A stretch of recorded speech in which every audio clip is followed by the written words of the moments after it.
Donc j'ai intitulé cette séquence, nous avons intitulé cette séquence « Vue d'un autre temps et d'ailleurs ». Et donc nous allons faire un petit peu un voyage dans le temps et dans l'espace. Dans l'espace d'abord, parce que nous allons faire un pas de côté par rapport aux professions sociales pour accueillir une avocate, Mireille Damiano. Et je la remercie d'être présente parce que, je ne sais pas si vous avez senti, j'avais quelques moments d'anxiété en tribune, j'envoyais des SMS, discrètement, etc. Parce que je savais que Mireille était en audience ce matin à Aix-en-Provence et je ne savais pas à quel moment elle allait pouvoir arriver. Mais enfin, tout va bien. Nous sommes rassurés. Mireille incarne à bien des égards la dimension militante. Avocate spécialisée en droit de l'enfant, elle a en son temps proposé une formation spécifique à ceux de ses collègues qui voulaient assumer cette fonction d'avocat d'enfant. Elle a aussi créé il y a plus de 20 ans une association mandataire judiciaire à la protection des majeurs, dont elle a longtemps assuré la présidence. Oui, merci. Enfin, elle est actuellement très impliquée dans la défense des mineurs non accompagnés qui arrivent en nombre à la frontière italienne. Et le fait qu'elle ait reçu des menaces de mort en raison de cette activité nous permet aussi de mesurer les risques de l'engagement. Mireille est donc une compagne de route des travailleurs sociaux depuis de nombreuses années, et à ce titre, elle a un regard averti sur le travail social. C'est pourquoi nous lui avons proposé, du lieu où elle parle, de nous faire état de ses réflexions sur cette question de l'engagement. Merci de votre accueil. Effectivement, je suis heureux que j'ai fini par arriver. Alors, moi, j'ai été extrêmement intéressée par ce thème, et je dois dire que de ce que j'ai entendu depuis mon arrivée, je regrette vraiment de ne pas avoir été avec vous depuis ce matin, parce que vous posez effectivement des bonnes questions. Et je me suis posé, moi, de mon côté, celle de savoir comment on allait pouvoir aborder ce sujet. Et du coup, je vous propose de réfléchir un peu autour de la notion, à partir de ma profession, bien sûr, de mon activité à moi, la notion de engagement de l'avocat, avocat engagé. Et je m'aperçois, au travers de ce que je viens d'entendre là, de ce que nous sommes effectivement sur la même longueur d'onde. Parce que je ne connaissais pas Brigitte, mais j'ai entendu avec plaisir son exposé, et immédiatement je vous livre un peu le sentiment que j'ai eu en entendant, et qui correspond finalement au mien dans la première partie de ce que je vais vous dire, c'est que finalement, ce qui a été développé, c'est ce que doit être l'exercice professionnel. Alors c'est peut-être un peu sévère de le dire comme ça, mais en attendant, quand on entend les bonnes pratiques, ce qu'il convient de faire, l'éthique, se poser les bonnes questions pour aller de l'avant dans l'engagement social, finalement, j'ai cru entendre quand même la description de ce que devait être la fonction sociale, entre guillemets, bien remplie. Et le problème est évidemment de savoir à quel moment on passe de cet engagement dans la fonction, et c'est très intéressant d'ailleurs ce qui vient d'être dit par les étudiants, quand est-ce qu'on passe de cela à peut-être autre chose et au-delà? Et à ce moment-là, où est-ce qu'on est? Est-ce qu'on est toujours dans la fonction ou est-ce qu'on est un peu finalement au-delà de cette fonction? Parce que c'est ce petit passage-là qui nous interpelle. Lorsque on entrevoit la profession d'avocat, je suis sûr que si on allait à l'école des avocats à Marseille, qui est maintenant à Marseille, et que l'on faisait très exactement le même schéma de recherche, on ne serait peut-être pas si loin que ça des réponses que vous avez eues, en fait, et c'est assez intéressant. Ceci dit, lorsque nous nous engageons dans cette fonction d'avocat, nous prêtons un serment. Et ce serment, il est issu d'une loi de 71 qui a été remaniée par plusieurs fois, mais dans la dernière mouture, celle que l'on prête et pour laquelle on jure devant la cour d'appel, je jure comme avocat d'exercer mes fonctions avec dignité, conscience, indépendance, probité et humanité. Donc ce sont effectivement 5 principes essentiels qui sont bien au-delà de celles qui régissent notre règlement intérieur national, qui sont des grandes règles de comportement et bien entendu de déontologie. Donc si on prend ces engagements-là, qui sont ceux pour lesquels on prête serment au moment où on entre dans la profession, on se rend compte que c'est une exigence absolue. Et que finalement, s'engager là, on est sur ce même terrain. C'est-à-dire que, je vais vous donner un petit exemple ensuite qui va contribuer à faire réfléchir, mais on a envie de dire que tous les avocats, lorsqu'ils rentrent dans la profession, ils s'engagent sur ces principes essentiels.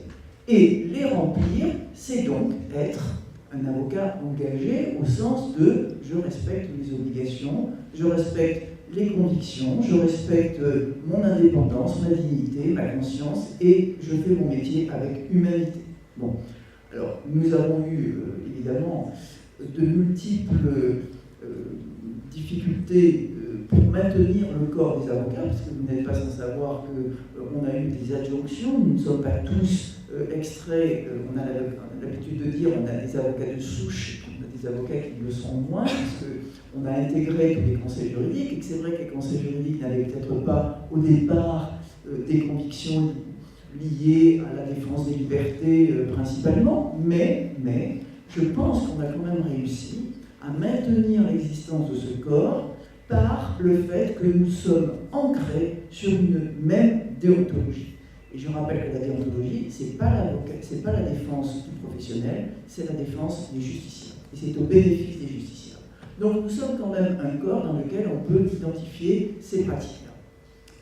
Maintenant, quand est-ce qu'on va au-delà? Quand est-ce qu'on le dépasse? Alors, vous avez tous entendu parler d'un de nos confrères extrêmement réputés. Je parle d'un avocat pénaliste parce que ils sont tellement plus connus que ceux qui font du civil ou qui sont aux côtés des justiciables dans le quotidien. Mais il est intéressant, c'est notre ami Dupond-Moretti. Vous l'avez sans doute entendu, vous l'avez sans doute vu interviewé, et ça me semble être un exemple intéressant parce que dernièrement, il a eu une défense au demeurant fort difficile, en matière quand même complexe, qui était un membre de la famille d'un terroriste, et il a entendu une salve de critiques éhontées, dans laquelle on disait que c'était absolument scandaleux, que la manière dont il avait géré ce procès était horrible, qu'il avait offensé les parties civiles, les victimes, etc. etc. Et là, on est quand même dans quelque chose de complexe, parce que si l'on fait référence, encore une fois, aux principes essentiels que j'ai déterminés, je pense qu'il est de ceux qui respectent ces principes-là, que ça plaise ou pas. Je veux dire que chacun, à sa place, a un nombre d'exigences qui sont celles du procès équitable. Et que, effectivement, dans certaines zones extrêmement sensibles, comme celle dans laquelle il intervient, on peut quelquefois être choqué. On peut se dire, mais comment on peut défendre à ce moment-là? Et notre propos à nous, c'est de dire, et ça va me permettre d'aller sur la deuxième phase, c'est de dire, attention, quand on défend tous.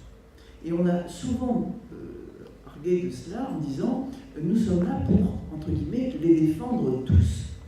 Rappelez-vous, Vergès et Papon, autant de dire que pour qu'on ait un état de droit et pour qu'on ait effectivement des contre-pouvoirs, parce que nous sommes un contre-pouvoir dans une société démocratique, il faut que les personnes les plus vulnérables ou les personnes, celles qui risquent le plus, soient effectivement très correctement défendues pour que la sentence qui existe soit une sentence qui soit admissible. Bon. Donc quand on est là, j'ai envie de dire qu'on est toujours dans notre métier, on est toujours dans l'engagement que l'on a choisi en adoptant cette profession.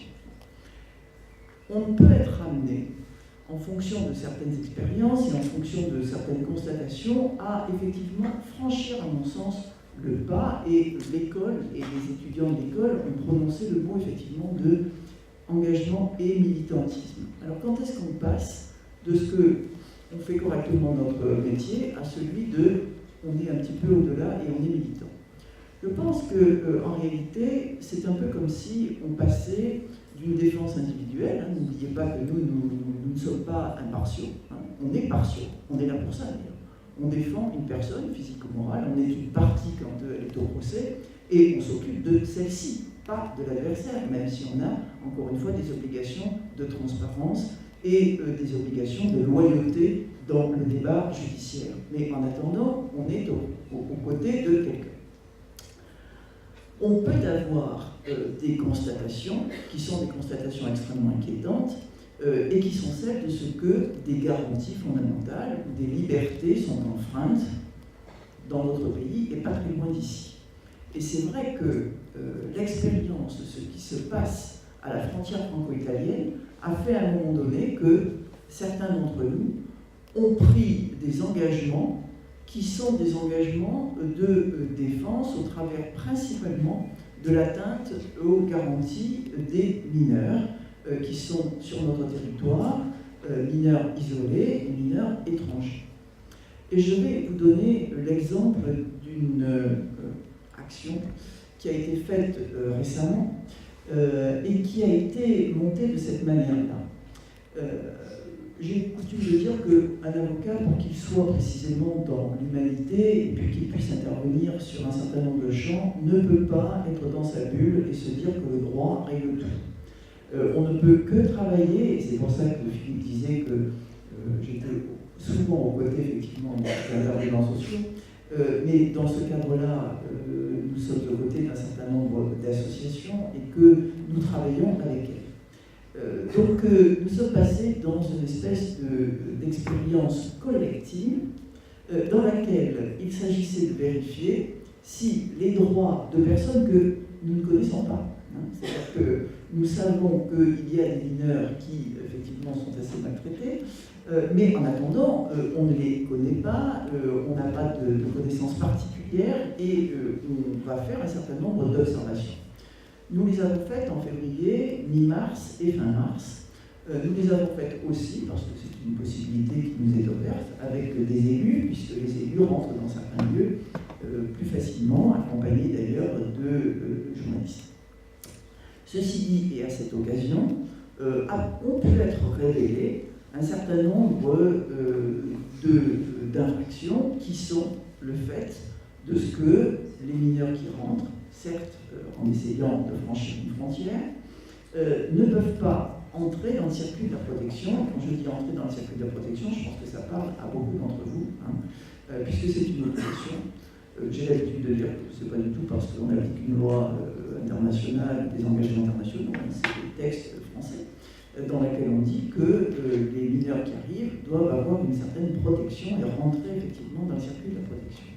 Or, il s'avère qu'à la frontière, on a constaté un certain nombre de refoulements, ces refoulements sans que ne soit ni appelé le procureur, ni d'administrateur ad hoc, sans interprète, sans traducteur, etc. etc.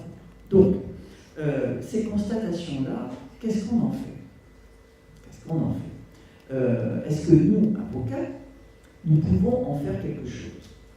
Ce que nous avons fait, c'est que nous avons pris soin de rencontrer le plus grand nombre, sur 3 jours, hein, le plus grand nombre de ces mineurs qui se retrouvaient refoulés, d'entrer en contact avec eux d'une manière singulière, puisque nous ne faisons jamais rien sans mandat, hein, express et sans expliquer ce qui se fait. Mais ce que je suis en train de vous dire, c'est qu'on est dans un sens inverse, c'est-à-dire que ce n'est pas le client ou le justiciable, comme vous voulez, qui vient voir un avocat et qui lui dit voilà mon problème et il faut que je le résolve. C'est nous qui, à partir d'un certain nombre d'alertes, qui sont des alertes pas forcément de notre part, mais de ceux qui sont nos partenaires, nous mettons à ce moment-là nos compétences en matière juridique au service de la défense de certaines libertés ou de certaines garanties fondamentales. Et c'est exactement ce que nous avons fait, puisque au travers de ces entretiens, au travers des observations qui ont été déclinées par écrit par tous ceux qui les ont faites, nous avons donc traduit cela sur un terrain de bataille judiciaire, puisque nous avons introduit des référés liberté au profit de ces jeunes gens, dont certains ont pu effectivement revenir. Et on voit bien que là, on est dans autre chose, puisque on pourrait dire que vous êtes à la pêche à. Non, on est tout simplement dans le cadre qui est le nôtre de la défense d'un certain nombre de transgressions qui sont inadmissibles sur notre territoire. Donc effectivement, là je pense pouvoir dire que on a franchi quand même un petit cap, puisque notre fonction, nos considérations, nos principes nous permettent à un moment donné de se dire que le droit doit être appliqué partout. Il doit être appliqué pour tous et pour les plus vulnérables que sont ces mineurs. Et mettre au service nos compétences pour qu'on puisse le révéler, on puisse effectivement faire en sorte que nous ayons le sentiment, en tout cas, je suis en train de dire exactement la même chose, que si nous intervenons pour le respect de la liberté des autres, bien évidemment qu'on en est nous-mêmes gratifiés, si même on n'est pas reconnu, ça c'est une autre affaire. Mais en attendant, nous avons là une action positive, complexe, difficile, extrêmement critiquée, mais en attendant, c'est de savoir où le droit se place dans notre société. Est-ce que c'est simplement une application technique, hein, moi je me souviens de la dernière phrase de mon mémoire d'entrée dans la profession, où je disais « je ne suis pas un marchand de droit ». Mais je crois que 33 ans après, je peux continuer à le dire « je ne suis pas un marchand de droit ». Il y a un certain nombre de droits, ils ne sont pas respectés, j'agis selon ma conscience, avec ceux qui nous prêtent main pour pouvoir le mettre en évidence. Et par rapport à ce que l'on peut dire de l'équivalence qu'on peut faire avec les travailleurs sociaux, je fais un petit pan parce que vous savez qu'en ce moment se discute dans nos assemblées la loi asile-immigration, qui est un grand sujet de préoccupation pour nous, et qui fait suite à un certain nombre de circulaires ministériels qui ont mis à mal le travail social. Et on se réjouit totalement de ce que certains travailleurs sociaux, alors peut-être pas tous, mais j'ose croire la bonne majorité, qui travaillent dans les asiles de nuit, par exemple, n'ont pas répondu aux appels de cette circulaire qui tendait à identifier les personnes arrivées sur l'asile de nuit et qui seraient éventuellement en situation irrégulière, puisque telle était la demande de notre ministre de l'Intérieur et de notre Premier ministre. Donc les travailleurs sociaux ont dit non, ça n'est pas, on ne peut pas considérer cette demande comme inhérente à notre travail social, et je pense à l'éthique que vous développez effectivement. C'est un exemple au terme duquel on peut se dire, dans cette action-là, le travailleur social qui dit non, je ne vous donne pas la liste, il est dans sa fonction, il est au-delà, elle est où la limite? Moi j'ai presque envie de dire qu'il est dans sa fonction, bien sûr, parce que sinon les principes, les valeurs fondamentales du travail social seraient parfaitement amochées, grignotées, et on se rend compte que de plus en plus, il me semble que vous allez avoir à résister, j'ai entendu ce mot-là tout à l'heure, et je crois qu'effectivement, ce sur quoi on est d'accord, c'est que le véritable engagement, c'est oser, résister et avoir de l'audace.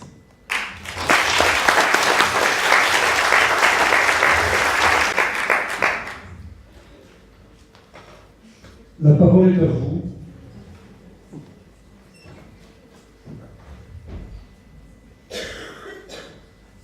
Osez.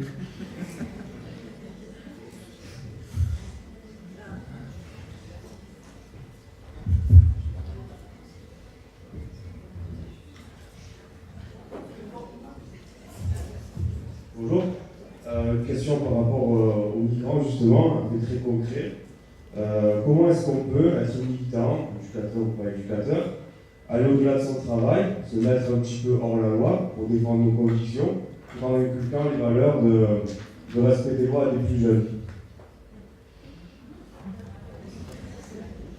C'est un cas qui arrive. J'ai presque envie de vous la retourner, c'est de vous mettez l'expression. Où est-ce que vous mettez la limite? Si on fait référence par exemple à tous les travailleurs sociaux du foyer de l'enfance et qui sont dans les centres qui accueillent actuellement les mineurs étrangers et qui voient malheureusement certains confinés dans des hôtels où il n'y a pas d'accompagnement médical, pas d'accompagnement social, il n'y a pas d'apprentissage, il n'y a rien du tout, c'est quoi la limite à ce moment-là? Est-ce que ça n'est pas justement être dans son activité que de ne pas accepter cette situation et de monter un petit peu au credo pour dire ça ne peut pas durer? Ce que disait M. Barcaroli d'ailleurs tout à l'heure dans d'autres thèmes et dans d'autres champs, mais c'est exactement la même chose, en disant nous ne sommes pas là, on n'est pas dans ce champ-là, pour pouvoir passer à 9h, voir comment vont nos MNA ou nos MIE, comme vous voulez, et puis se dire que tout va bien parce qu'on les retrouve le soir avec un sandwich. Hein. Bon, donc déjà, il me semble que par rapport à ces mineurs-là, exiger le respect des engagements que l'on a vis-à-vis d'eux, c'est déjà pas si mal. Deuxième exemple, pour ceux qui pourraient éventuellement participer aux évaluations de minorité et d'isolement, j'ose espérer que certains résistent dans cette horreur qui est de dire bah tiens, vous avez un comportement qui ne colle pas tellement bien avec le fait que vous êtes mineur. Évidemment, ça fait 15 mois qu'ils galèrent depuis la Libye, ça forme, hein, ça mature un peu quand même. Et de ce fait, avoir des conclusions qui sont, finalement, on pense qu'il n'est pas mineur et qu'il nous raconte n'importe quoi. Donc là aussi, on a besoin des engagements de tous ceux qui travaillent dans ces secteurs-là pour dire non, c'est pas possible. C'est pas possible que du jour au lendemain, parce qu'on aura en même une demi-heure de temps évalué l'isolement et la minorité de quelqu'un, il soit rejeté à la rue dans les 5 minutes.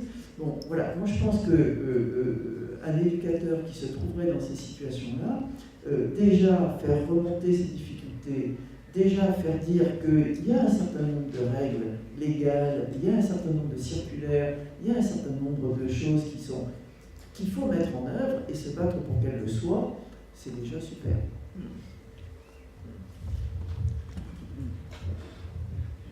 Oui.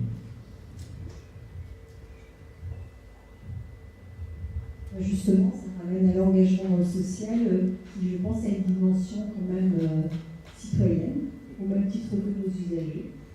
Et on a un devoir, entre guillemets, de militance pour le respect des droits de l'homme, le respect de la différence des uns et des autres. Et je pense que ça, je ne sais pas comment ça se passe dans l'IESS ou ailleurs dans les autres IESS, mais moi quand j'ai fait les études, c'est en 77, donc ça date, mais on nous enseignait qu'on avait notre place aussi, notre mot à dire, dans ce qui était du vivre ensemble, de l'organisation de la société, qu'on avait notre part. C'est vrai, je voudrais dire que témoigner qu'on est plusieurs ici, où on a quand même une expérience de 30 à 40, presque 40 ans maintenant en comptant les études, et qu'on s'est rendu compte que le fait d'être engagé par exemple syndicalement, ça permettait dans des structures qui sont assez tentaculaires. Quand on pense à la métropole de Nice, c'est 13 000 agents, c'est pas rien. De faire entendre aussi son point de vue, sa conception du vivre ensemble, et que c'est quelquefois un moyen de former un contre-pouvoir, en tout cas, c'est ma collègue qui me souffle ce mot-là, mais moi j'aurais plutôt dit une autre vision, une autre place à occuper. Dans les pays allemands, Italie et autres, les travailleurs sociaux, ils ont une place assez reconnue dans tout ce qui est travail en commun pour élaborer des lois, pour traiter des sujets de société, de quartier. C'est pas tellement le cas en France, malheureusement. Je pense que les travailleurs sociaux ont aussi cette place-là à prendre, à oser, à travailler ensemble, à se mobiliser, à trouver des cellules de réflexion et de proposition, parce qu'on est là pour construire, on n'est pas là pour détruire. Et c'est important qu'on identifie aussi son rôle et sa place dans ce sens-là. Voilà. Et je trouve que c'est pas forcément assez mis en avant, à la fois dans les études et à la fois après dans les structures. Moi, je travaille actuellement pour amorcer le plus possible cette participation à tout niveau, que ce soit les usagers, les agents, dans un souci vraiment d'être intelligents ensemble et de trouver des solutions et de ne pas toujours choisir des raccourcis qui vont amoindrir, qui vont peiner, qui vont frustrer. Bon, il faut qu'on soit plus intelligent que ça et on peut le faire.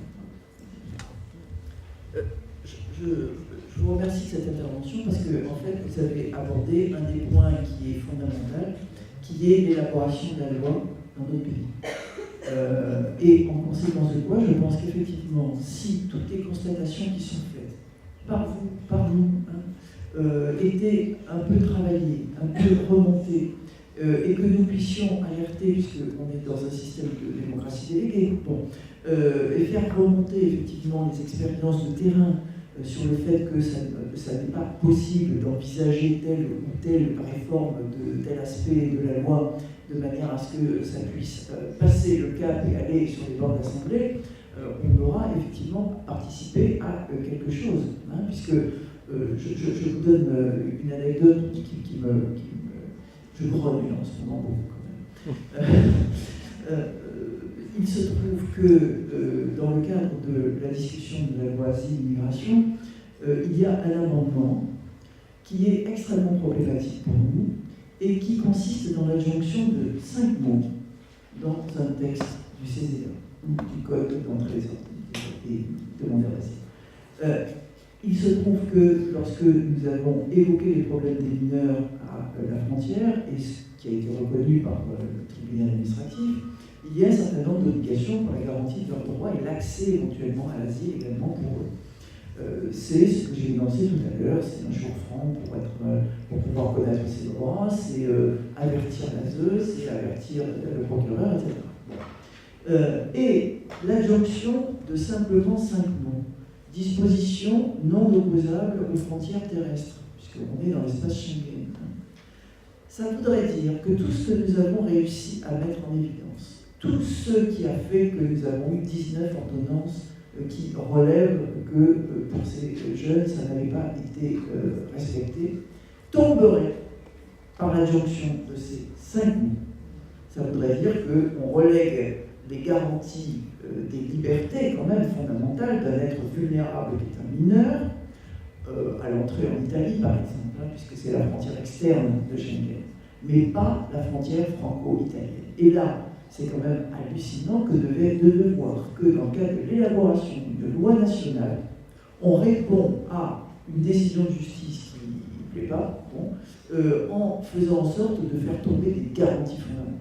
Ça, je veux dire que tout ce qui peut remonter de ce que nous constatons, associations et nous-mêmes, pour essayer d'alerter sur ces petits membres de phrases, c'est l'exemple type de la manière dont on peut influer effectivement sur l'élaboration de la loi et le vote de la loi. Les exemples sont multiples. Je pense aussi à l'évaluation de l'âge basée sur l'examen osseux. On n'avait pas d'espoir, par exemple, que cette disposition saute avec la loi récente sur la protection de l'enfance. Malheureusement, le rapport de force n'a pas été suffisant pour faire ôter cette possibilité-là dans le cadre de la loi française. Bien, écoutez, oui, Mathias.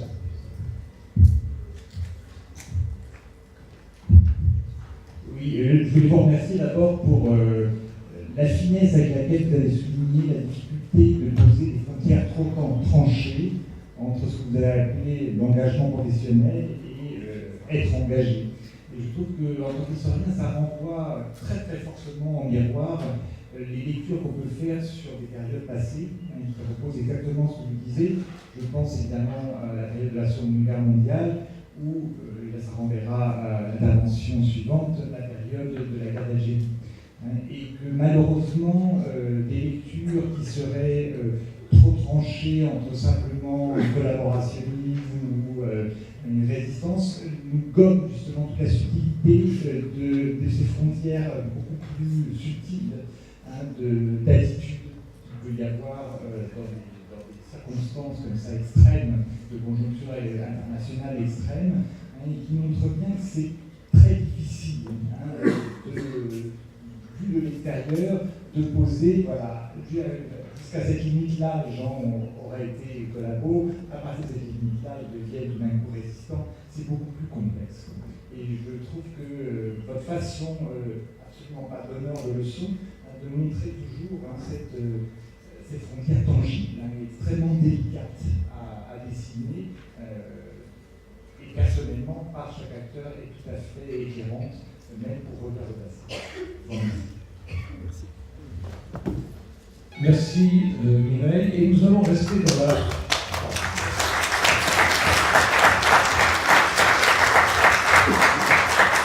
la même veine, mais en remontant un petit peu dans l'histoire, il sera toujours question des méthodes du travail social et la dernière phrase qu'a prononcée Mireille, oser, résister et de l'audace.